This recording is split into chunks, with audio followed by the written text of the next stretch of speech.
এই যে এই মাশরুমটাতে দেখতে পাচ্ছ, এই মাশরুমটা বোধহয় খুব কম লোকেরই পছন্দ, তবে এটা কিন্তু আমারও খুব একটা পছন্দ নয়। আর আবার বাটাম মাশরুমটা যে আছে সেটা পছন্দ হয়। তোমাদের কাদের কাদের এই মাশরুমটা পছন্দ সেটা কমেন্টে বলো, আর বাটাম মাশরুমটা কাদের কাদের পছন্দ সেটা লিখতে ভুলো না, ঠিক আছে?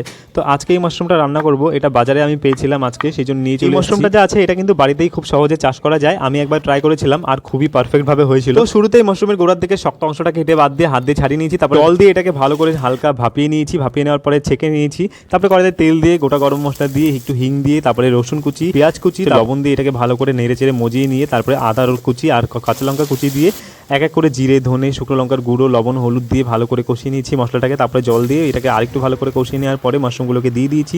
দিয়ে তারপরে মাশরুমগুলোকে ভালো করে কষানোর পরে অনেকক্ষণ ঢেকে ঢেকে করেছিলাম। পরে মাশরুমটা যখন খুব ভালোভাবে কষানো হয়ে যাবে তখন পরিমাণ মতো জল দিয়ে তারপরে আবার নাড়াচাড়া করে এটাকে ভালো করে যখন সেদ্ধ হয়ে যাবে তখন নামিয়ে নিতে হবে। নামিয়ে নেওয়ার পরে ভাত রুটির সাথে সার্ভ করতে পারো।